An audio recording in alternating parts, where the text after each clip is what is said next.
Amen, amen. Je rends grâce à Dieu pour ce temps qu'il m'a accordé. J'ai dit aussi merci au pasteur pour cette confiance renouvelée et merci aussi à vous qui êtes là. Nous allons devoir prier un moment. Est-ce que tu peux juste élever ta voix et demander au Seigneur de te parler encore ce soir? Élève ta voix et parle au Seigneur, demande-lui encore de te parler. Seigneur, s'il te plaît, nous voici encore dans ta présence. Nous venons tels que nous sommes, non pas pour écouter un homme, mais nous voulons t'écouter toi.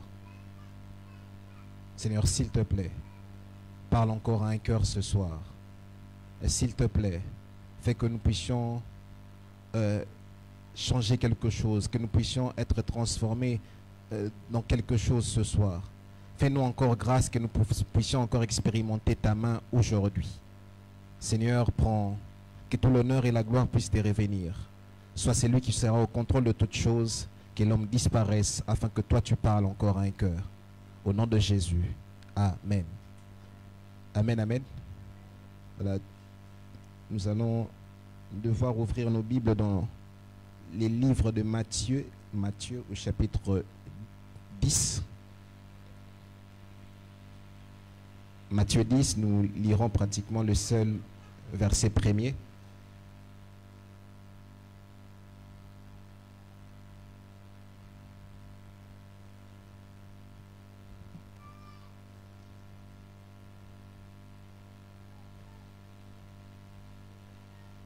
Matthieu 10, le verset premier. La Bible dit ceci: puis ayant appelé ses 12 disciples, il leur donna le pouvoir de chasser les esprits impurs et de guérir toute maladie et toute infirmité. Puis ayant appelé ses 12 disciples, il leur donna le pouvoir de chasser les esprits impurs et de guérir toute maladie et toute infirmité. Matthieu encore, le chapitre 9. Matthieu 9, nous lirons du verset 14 au verset 16. Matthieu 9, 14.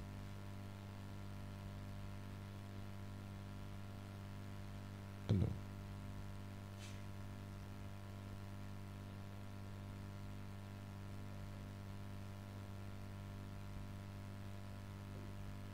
Là, c'est plutôt Matthieu 8, pardon. 8, 14 à 16.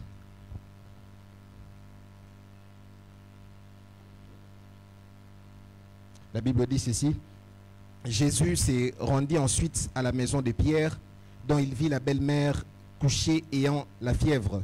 Il toucha sa main et la fièvre la quitta, puis elle s'éleva et le servit. Puis elle s'éleva et les servit.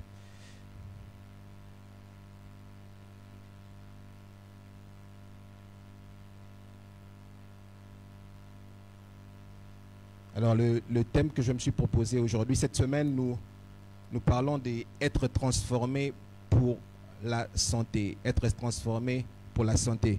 Les sous-thèmes que je me suis proposé, c'est celui-ci: Jésus guérit toute maladie et toute infirmité. Jésus guérit toute maladie et toute infirmité. Matthieu, le chapitre 10, le verset premier que nous venons de lire, vous constaterez avec moi que Jésus appelle ses disciples et il leur donne pratiquement le pouvoir d'aller chasser les esprits impurs, et surtout, là où je m'appesantis, c'est il leur donne le pouvoir de guérir toute maladie et toute infirmité. On parle ici de toute maladie et de toute infirmité.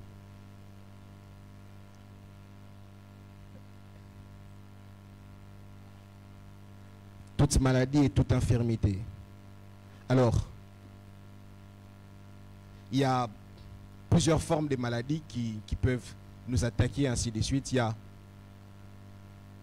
y a une maladie peut être causée ou imposée par l'ennemi. Vous pouvez voir ça dans Luc 13, le chapitre 10. Luc chapitre 13, le verset 10 au verset 17. Là, il est question de cette femme qui était possédé par un esprit qui avait fait que son dos était courbé. Et on dit que c'était pendant 18 ans que ça s'est fait ainsi. Une maladie, il existe aussi des maladies héréditaires, c'est-à-dire une maladie qui a commencé peut-être avec un parent et de génération à génération, les gens contactent cette maladie et ils vivent avec, en trouvant que c'est normal. Il existe aussi ces maladies que j'ai appelées ici, une maladie qui fait voir ce dont Dieu est capable de faire. Là, vous pourrez voir ça dans le livre de Jean, le chapitre 9. On parle de l'histoire de l'aveugle né, qui lui est né aveugle. Alors, à cette période-là, dans cette histoire, lorsque vous lisez, il est question d'un homme qui est né aveugle. Et les disciples de Jésus, le voyant, posent la question de savoir qui avait péché. Jésus va répondre tranquillement pour dire, non, il n'a pas péché, ce n'est pas non plus ses parents, mais c'est pour que les œuvres de Dieu soient manifestées en lui. Il existe de ces genres de choses qui arrivent dans la vie. Cette personne était aveugle de naissance, mais c'est pour que l'œuvre de Dieu soit manifestée en lui. En cette époque-là, il n'avait jamais eu un aveugle né qui avait vu avant lui. Ça n'existait pas cette affaire. Les gens voyaient que c'était normal que quelqu'un soit né aveugle. Donc, si quelqu'un est né aveugle, vous devez habiter avec lui comme ça, vous devez vous habituer à être avec lui comme ça. Mais c'est par cet homme que les autres ont découvert qu'il était possible que quelqu'un soit né aveugle et qu'il puisse recouvrer et qu'il puisse voir un jour. Je ne sais pas quel âge cet homme avait, je m'imagine il avait peut-être 20 ans, 30 ans, je ne sais pas, mais il a passé la majeure partie de sa vie, ou les 30 premières années de sa vie s'il avait 30 ans, en étant aveugle. On n'avait jamais vu pareille chose. Mais par cet homme, Dieu s'est manifesté et les gens ont vu que Dieu était capable de guérir même une personne qui n'avait jamais vu.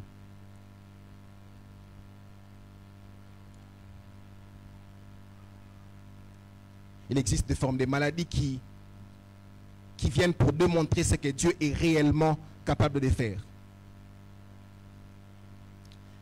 Alors, pour faire court, ce que j'aimerais que nous puissions comprendre ici, c'est que quelle que soit l'origine de la maladie, Jésus est capable de guérir.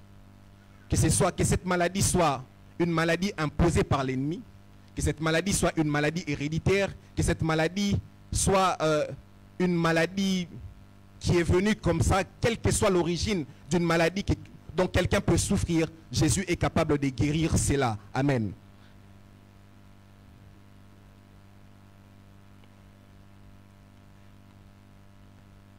Il se passe que dans Ésaïe 53, plusieurs années avant que Jésus ne meure même sur la croix, Ésaïe est en train de parler de la souffrance qu'il devait endurer. Parlant de cette souffrance, il y a quelque chose qui m'a toujours intrigué lorsqu'il était en train de parler. Vous remarquerez que Ésaïe parle du futur, mais en utilisant un passé composé et le présent.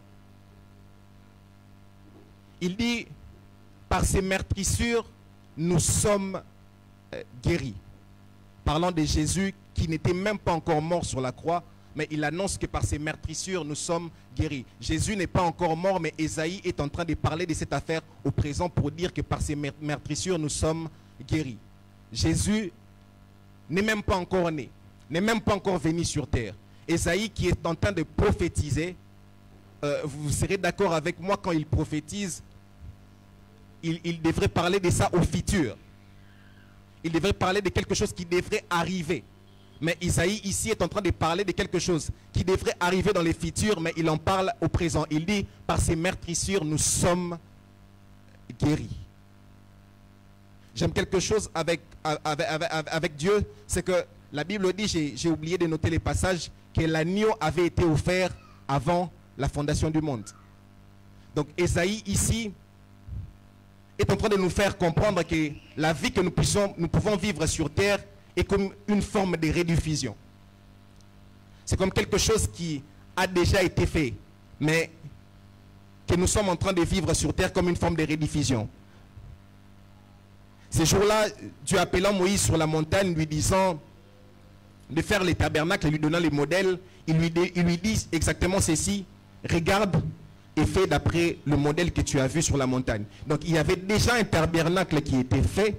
Moïse ne devait venir que reproduire ce qui était fait au ciel, ici sur la terre. L'agneau avait déjà été offert avant la fondation du monde. Lorsque vous regardez la Bible, vous remarquerez que Jésus n'est pas encore mort sur la croix, mais il y a déjà des malades qui étaient guéris bien avant. Il y a Élisée qui a guéri des malades, il y a des malades qui étaient guéris. Alors que par ces meurtrissures, comme Ésaïe l'a dit, nous sommes guéris, cette action n'a pas encore eu lieu physiquement sur la terre, mais il y a déjà comme les implications de la croix que les gens sont en train de vivre.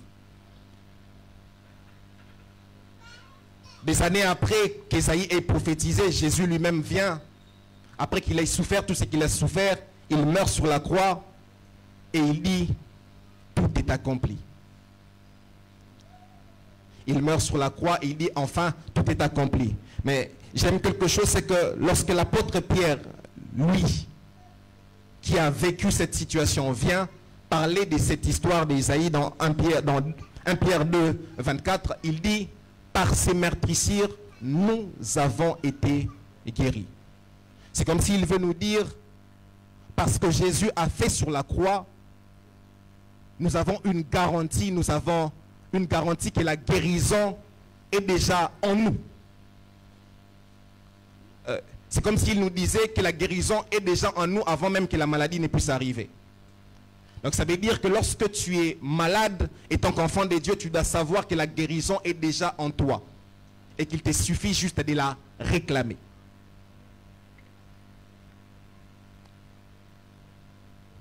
Mais comment réclamer quelque chose qu'on ne connaît pas? J'ai une petite histoire qui me faisait rire. Pour ceux qui ont fait le droit, en droit foncier, on nous a raconté une histoire, on était scandalisés les jours-là à l'école. Vous savez, nous sommes tous ici, quand nous étions morts et que ces branches traversent de l'autre côté, on a l'habitude de dire que Batakuna Baoloba, Luka Bakombolara, Makasa, parti on est l'équipe à Bango, et ça à Bango, n'est-ce pas? Mais on était surpris dans la salle, on nous dit que c'est faux. En droit foncier congolais, lorsque ces branches passent comme ça, les fruits appartiennent toujours au propriétaire. Ces fruits appartiennent toujours au propriétaire, c'est-à-dire les fruits appartiennent au propriétaire. Vous voyez un peu comment ça fait trouble, hein? Oui, mais fruits eza bango, o manga eza bango. Les fruits ne peuvent nous appartenir à nous, de l'autre côté, que si elles tombent d'elles-mêmes. Mais les législateurs ajoutent encore, il faudrait que le propriétaire ne réclame pas ça. Tant qu'on ne connaît pas ça, on va rester dans ce que tout le monde dit. Ceux qui branchent l'équipe, presque comme Bolara, Bafoueza Abisso. Mais une personne qui connaît ça est capable de venir vous réclamer un fruit qui est tombé et vous dire que si vous ne lui donnez pas son fruit, il peut vous porter plainte. Et il a parfaitement, totalement raison. Il peut y arriver que, étant qu'homme, vous êtes malade. Étant qu'homme, enfant de Dieu, ce que vous devrez savoir, c'est que la guérison est déjà en vous. Il vous suffit juste de la réclamer. Sachant que Jésus est capable de guérir toute maladie et toute infirmité, je me suis posé une question. Mais qu'est-ce qui empêche que la guérison puisse se manifester? Qu'est-ce qui empêche que la guérison puisse se manifester? Un jour, j'ai parlé avec Papa Gens. Il me disait qu'il avait assisté à une réunion de prière où on prophétisait sur les gens. On a prophétisé. Après, à la fin, il y avait des gens qui étaient venus, qui étaient malades. Ils sont rentrés comme ça.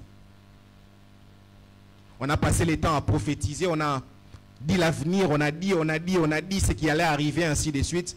Mais il s'est fait qu'il y avait des gens qui étaient malades, qui sont rentrés comme ça. La première des choses qui empêche la guérison de se manifester, c'est celui-ci. J'ai pris cette raison comme ça. C'est l'effet de normaliser la normale. C'est l'effet de normaliser la normale. Et tant qu'humains, il nous arrive de normaliser des choses qui ne sont pas normales. C'est-à-dire, un enfant est né, à 3 ans, 4 ans, à remonter ta lunette.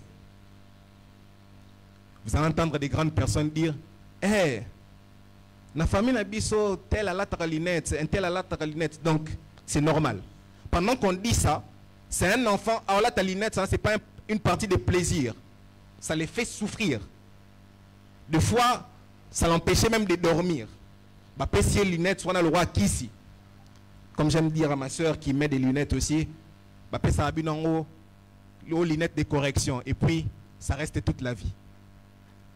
On a tellement normalisé le fait d'être malade qu'on trouve ça normal.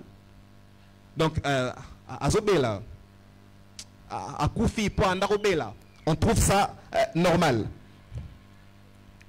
Luc 13, que nous pouvons les lire, Luc 13, du verset 10 au verset 17.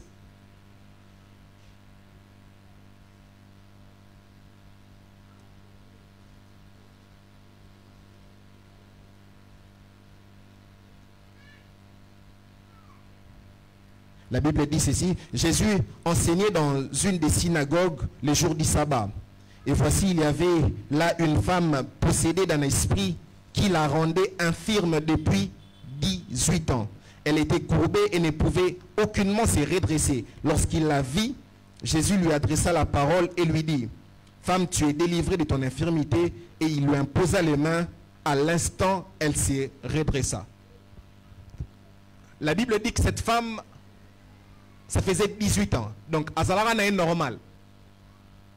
Mais jour moko, un esprit la possède, elle est courbée, elle est restée comme ça pendant 18 ans. C'est-à-dire, cette dame qui a les deux courbés, elle entre ici, dans l'église, dimanche après dimanche, mercredi après mercredi, à Salipé 30 jours, à Bisso, à Kendarazo, à Ranae, tout le monde est normal, Kazalabongo. Parce que pourquoi? Parce qu'on a normalisé un fait anormal. Il est arrivé un jour dans sa vie que ça lui est arrivé comme ça et on s'est dit, bah, c'est normal, elle va vivre avec.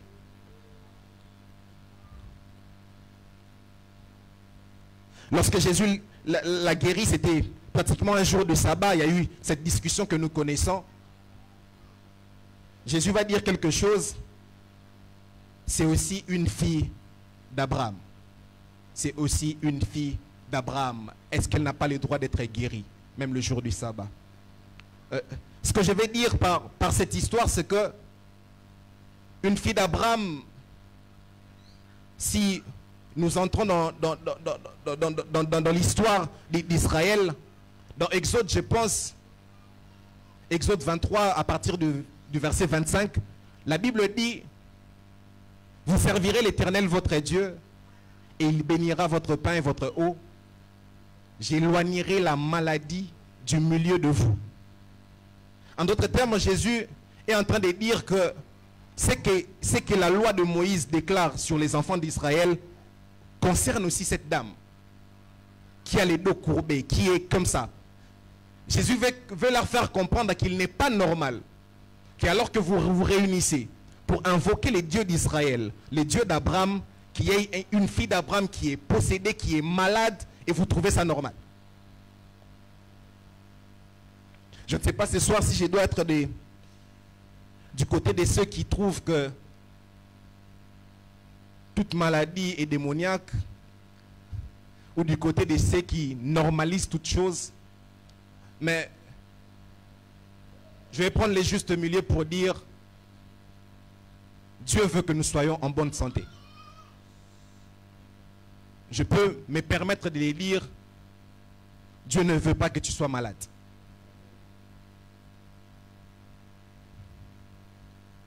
Elle venait à l'église, elle venait dans cette synagogue pendant 18 ans avec son problème. Et elle retournait de la même manière. Pourquoi? Parce que les hommes ont normalisé un fait anormal. Il arrive que, des fois, entre nous, ici, enfants de Dieu assis, que nous voyons des situations pas normales.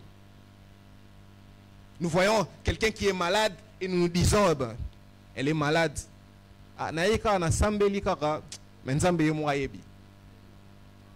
Ça peut rester à vivre la personne est en train de souffrir jusqu'à ce que la personne meure et on dit à souffrir alors qu'il y avait peut-être une possibilité de prendre cette affaire au sérieux, de trouver que cette situation était anormale et de la prendre au sérieux et de changer cette situation. Deuxième chose, ce que j'ai appelé, c'est l'effet de manquer la révélation de la saison. Le fait de manquer la révélation de la saison. On peut lire avec moi Matthieu 9, 18-21 et Marc 5, 25 à 29. Matthieu 9, 18 à 21.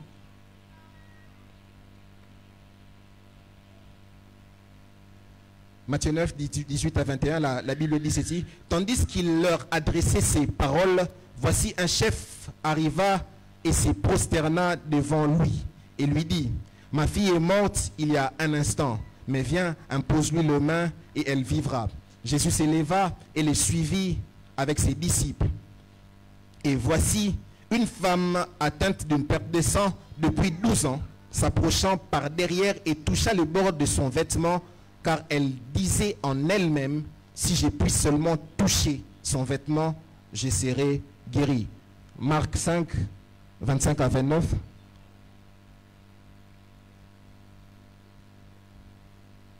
On peut les lire, Marc 5.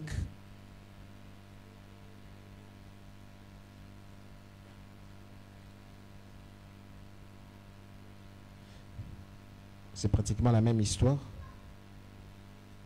Marc 5, 25 à 29. La Bible dit, or il y avait une femme atteinte d'une perte de sang depuis 12 ans.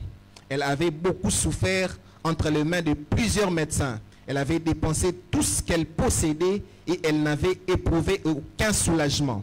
Mais elle était allée plutôt en empirant.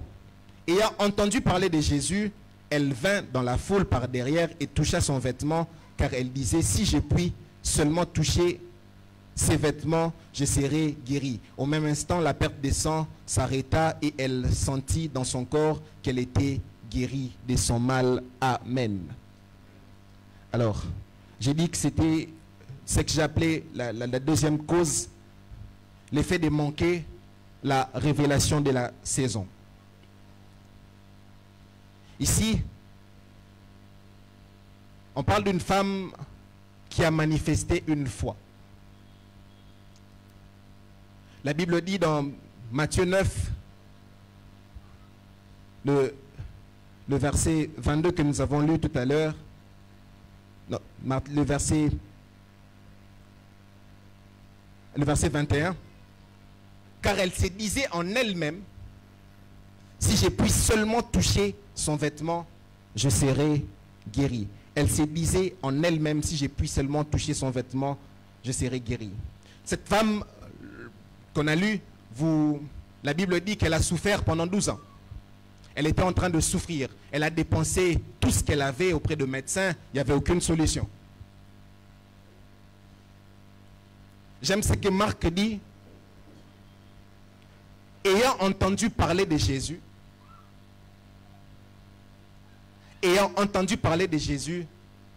elle s'est dit, si je peux seulement faire ceci, je serai guérie.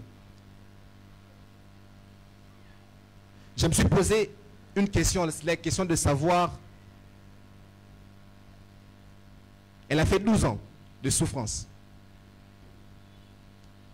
Elle a fait 12 ans de souffrance, elle n'avait jamais réfléchi comme ça. Je ne sais pas, c'était à la 40e année du ministère de Jésus, mais la Bible dit qu'elle a entendu parler de Jésus. Ayant entendu parler de Jésus, elle s'est dit en elle-même. Ayant entendu parler de Jésus, après avoir entendu, elle s'est dit qu'elle devait poser une action.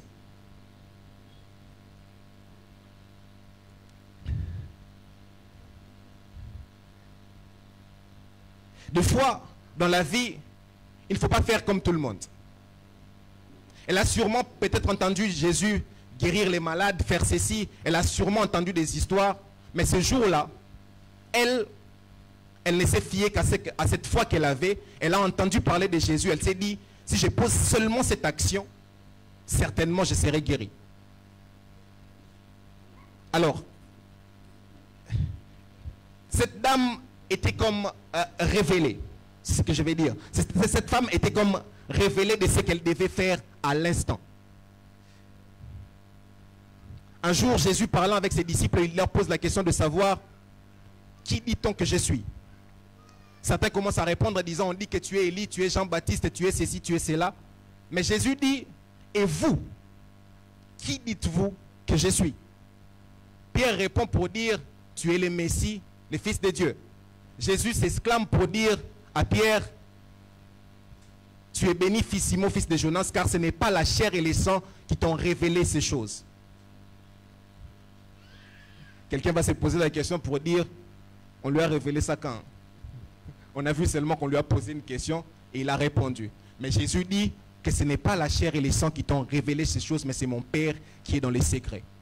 C'est comme un peu comme avec cette femme. Elle a perdu tout ce qu'elle avait comme argent, elle a tout perdu, mais il arrive qu'elle entend parler de Jésus et elle se propose de poser une action. Elle se propose de poser une action. Et a entendu parler de Jésus et après avoir entendu, elle s'est mise en action. L'écoute appelle l'action. Tu ne peux pas avoir entendu quelque chose et rester les bras croisés, attendre que ça s'efface.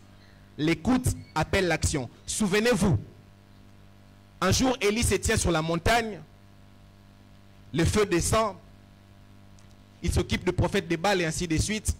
Élie vient dire à Akab, monte, mange et bois, car il s'est fait entendre un bruit qui annonce la pluie. Mais lorsque vous regardez, la Bible dit que lui, il demande à Akab de monter, de manger pour boire, mais lui, il a entendu le bruit de la pluie. Peut-être qu'Akab ne l'avait pas entendu, mais lui va à la montagne pour prier. L'écoute a appelé une action à poser. Élie ne s'est pas limité à écouter les bruits de la pluie. Après avoir écouté les bruits de la pluie, il l'annonce à Akab, mais lui va monter pour prier. Cette dame, après avoir entendu parler de Jésus, n'est pas restée les bras croisés, mais elle s'est proposée de faire une action. Et cette action a amené une guérison dans sa vie. Des fois, ce qui empêche la guérison de pouvoir se manifester dans nos vies, c'est que nous manquons des fois la révélation de la saison. Cette saison-là, c'était la saison de Jésus. Et elle, quand elle a entendu parler de Jésus, elle s'est tout de suite proposée de faire une action. Troisième chose, c'est, j'ai intitulé ça comme ça, c'est le fait que les guérisseurs ne fassent pas leur travail correctement. Bon, quand je parle des guérisseurs ici, comprenez seulement. Je ne parle pas des guérisseurs au sens des nganga. Bon, de toutes les façons, même les hommes de Dieu, en lingala, on les appelle aussi les nganga yanzambe, n'est-ce pas? Les guérisseurs ne font pas leur travail comme il le faut. La Bible nous montre que pour certains cas de maladie ou d'infirmité, il fallait la foi du guérisseur et du malade. Il fallait la foi du guérisseur et du malade. Vous pouvez voir ça par exemple avec cette histoire du boiteux dans Acte 3, le verset 1er jusqu'au verset 8. On dit que lorsque Pierre s'est mis à parler à cet homme, il a demandé de l'aumône. Cet homme le regardait, s'attendant à recevoir quelque chose d'eux. Ici, cet homme s'attend à recevoir quelque chose d'eux. Pierre lui dit, je n'ai ni argent ni or, mais ce que j'ai, je te le donne au nom de Jésus. lève-toi. Et vous verrez que cet homme s'est levé. La Bible dit clairement qu'il le regardait et donc il le fixait, s'attendant à recevoir quelque chose d'eux. Deuxième exemple, c'est dans Matthieu 9, le verset 27 au verset 30. On parle ici des deux aveugles qui sont venus voir Jésus pour une possible guérison. La Bible dit ceci: étant parti de là, Jésus fut suivi par deux aveugles qui criaient: aie pitié de nous, fils de David. Lorsqu'il fut arrivé à la maison, les aveugles s'approchèrent de lui et Jésus leur dit: croyez-vous que vous puissiez, croyez-vous que je puisse faire cela? Ils répondirent: oui Seigneur, lui répondirent-ils. Alors il leur toucha les yeux en disant qu'il vous fasse fait selon votre foi. Ils sont venus d'eux-mêmes pour chercher la guérison auprès de celui qui avait la capacité de leur guérir. Jésus lui-même a cette foi qu'ils peuvent être guéris, mais il leur pose aussi la question de savoir si eux aussi croient qu'ils peuvent être guéris. Et dans d'autres cas, la Bible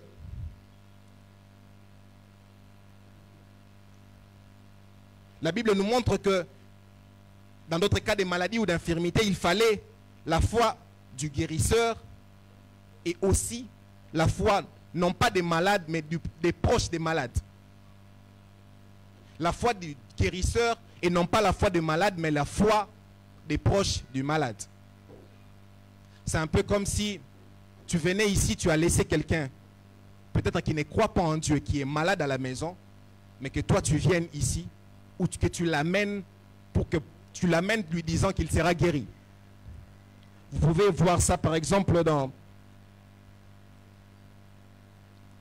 Marc 2, le verset 32 à 33. On dit qu'on lui a amené beaucoup de malades, on a amené à Jésus beaucoup de malades qu'il a guéris.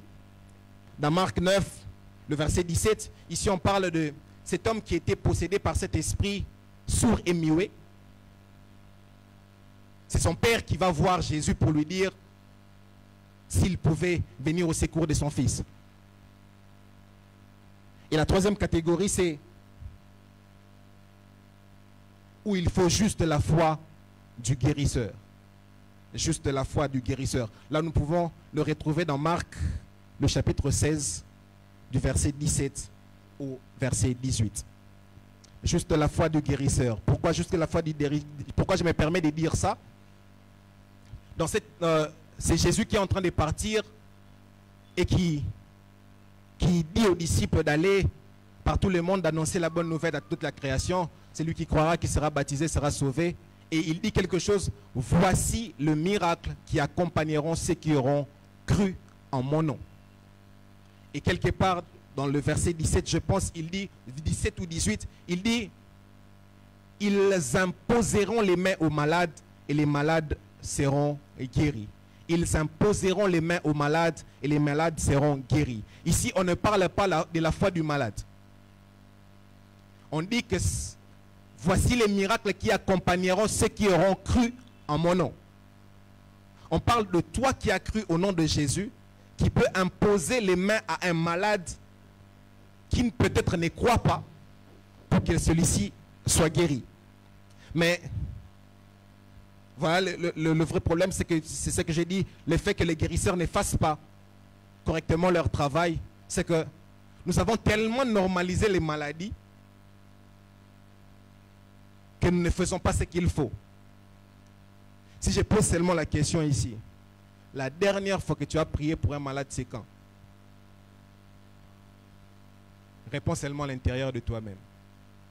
La dernière fois que tu as rencontré un malade et que tu t'es proposé de prier pour lui, c'est quand? Tu t'es dit certainement ça ne va pas marcher, certainement tu te poses beaucoup de questions. Or, il est dit, voici les miracles qui accompagneront ceux qui auront cru en mon nom. Ils imposeront les mains aux malades et les malades seront guéris. Jésus nous appelle donc à être de ceux qui croient en lui et qui les manifestent au travers les autres. Il y a des gens qui sont malades dans des hôpitaux. Il y a des gens qui sont malades autour de nous. Mais qu'est-ce que nous faisons d'eux? Est-ce que nous les regardons seulement juste comme ça? Des fois, c'est une occasion de montrer à quelqu'un Jésus. C'est par le fait qu'il est malade. Tu pries pour lui, la personne est guérie, c'est une occasion de lui prêcher, de lui apporter la bonne nouvelle. Tu vois, c'est Jésus qui t'a guéri, t'appelle par exemple à lui donner sa vie. Mais trop souvent, nous avons peur. Nous avons peur, nous disons, est-ce que ça va marcher? Est-ce que nous posons beaucoup de questions? Alors pourquoi nous avons deux fois peur? Parce que dans ce que j'ai dit dans Marc 17, dans Marc 9, avec la situation de ces muets, de ces sourds, de cet homme qui était possédé par cet esprit muet et sourd, le Père accuse les disciples. Il dit à Jésus, nous avons amené cet homme, mon fils, à tes disciples, ils n'ont pas pu les guérir. Jésus va les gronder comme nous le savons. Mais quelques temps après, les disciples vont lui demander pourquoi n'avons pas pu chasser ces démons. Jésus va leur répondre pour dire, cette sortie ne sort que par le jeûne et la prière. Deux fois, toi qui as reçu Jésus, toi à qui il est dit que tu imposeras les mains aux malades et les malades seront guéris, tu es appelé à jeûner. À jeûner et à prier. Pas seulement à jeûner et à prier lorsque tu sais qu'il y a un cas. Parce que pour eux, ce cas est arrivé. Ils ne savaient pas qu'ils allaient rencontrer ça. Jésus dit, ou Jésus les appelle à cultiver une vie de prière et une vie de jeûne. C'est-à-dire que j'ai un cas ou pas, je dois être de ceux qui savent prendre un jour pour jeûner et anticiper les cas que je peux rencontrer dans la vie.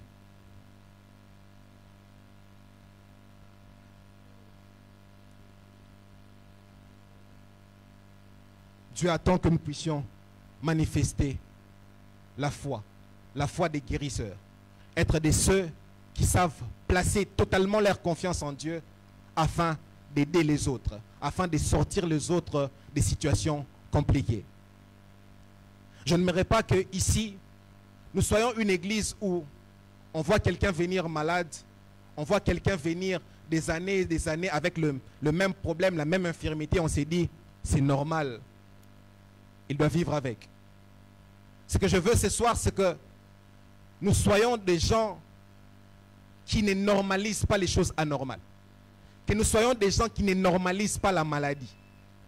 Dieu veut que nous soyons en bonne santé. Du reste, ces gens qui parlent et qui disaient à Gaius, je veux que tu sois en bonne santé, que tu prospères à tous égards comme prospère l'état de ton âme et que tu sois en bonne santé.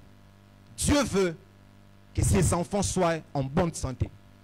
Là où tu es assis, Dieu veut que tu sois en bonne santé. Là où tu es assis, Dieu veut que tu sois celui qui sait apporter, qui sait amener les autres ou prier pour les autres qui sont malades afin qu'ils puissent expérimenter la guérison divine. La guérison divine est possible, mais seulement Dieu attend que les gens puissent se manifester. Mais il y a quelque chose, une dernière chose que nous devons aussi noter ou aussi savoir. C'est que Dieu est souverain. Dans sa souveraineté, il fait que Élisée, qui a guéri Naaman de la lèpre, est mort d'une maladie. Pourquoi il a permis ça? Lui-même le sait. Ce que je vais dire ici, c'est que lorsque nous voyons quelqu'un dans un état de maladie ou d'infirmité, nous ne pouvons normaliser ça dans un seul cas, que lorsque nous avons la conviction que Dieu veut que la personne soit comme ça. Mais tant qu'on n'a pas cette conviction-là, nous avons les devoirs de pouvoir nous lever et prier pour nos frères, pour nos sœurs, pour ces gens peut-être que nous ne connaissons pas, qui sont atteints d'infirmité et qui vivent des situations de maladies imposées par l'ennemi, de pouvoir les délivrer de ces histoires. C'est ce que Jésus veut que nous puissions faire. Que le Seigneur nous bénisse. Est-ce que quelqu'un peut prier? prier avec moi encore ce soir?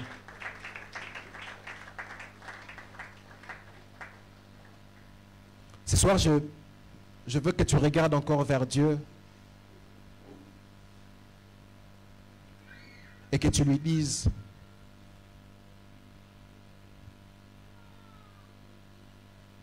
Seigneur, je veux être cet homme, cette femme qui apporte la guérison dans la vie des autres. Je veux être cette femme ou cet homme qui ne laisse pas un malade passer sans que je puisse au moins prier pour elle, pour lui. Qui ne laisse pas quelqu'un comme ça, qui vient en aide aux malades en priant pour eux, en leur imposant les mains comme la Bible le dit, afin qu'ils puissent recevoir la guérison. Quelqu'un peut-il prier avec moi et dire au Seigneur de l'aider à être cet agent porteur de guérison, à être cette personne qui apporte la guérison dans la vie d'une personne? Y a-t-il quelqu'un qui est ici qui a laissé, je ne sais pas, quelqu'un malade à la maison, ou quelqu'un qui connaît, qui souffre depuis des années, qui s'est dit: cette maladie n'est pas normale, nous avons normalisé un fait qui n'est pas normal. Seigneur, je veux que tu puisses étendre ta main afin de guérir cette personne. Quelqu'un peut-il élever sa voix et commencer à parler à Dieu? Quelqu'un peut-il élever sa voix et commencer à parler à Dieu? Seigneur, fais de nous des agents qui apportent la guérison, qui répondent la guérison. Fais de nous des hommes et des femmes qui savent faire que les gens puissent trouver la guérison, parce que tu as dit: voici les miracles qui accompagneront ceux qui auront cru en mon nom. Ceux qui auront cru en mon nom, ils imposeront les mains aux malades et les malades seront guéris. Seigneur, aide-nous à être des gens qui répondent la bonne santé autour de nous, qui ne trouvent pas normal que quelqu'un soit malade et qu'il reste comme ça, qui cherchent des explications auprès de toi afin de délivrer les hommes et des femmes des griffes de maladie, afin de délivrer des hommes et des femmes qui souffrent des maladies imposées par l'ennemi. Aide-nous à être des hommes et des femmes qui ne normalisons pas la maladie, qui ne normalisons pas la maladie, à être des hommes et des femmes qui savent réclamer la guérison pour eux-mêmes, réclamer la guérison pour les membres de leur famille, réclamer la guérison pour les membres de l'église, réclamer la guérison pour ces fous que nous voyons au coin, réclamer la guérison pour ces malades que nous voyons dans des hôpitaux. Aide-nous, Seigneur, nous voulons être des agents porteurs de guérison. Des agents porteurs de guérison. S'il te plaît, Seigneur, aide-nous à être des agents porteurs de guérison. Aide-nous à être des agents porteurs de guérison. Aide-nous à être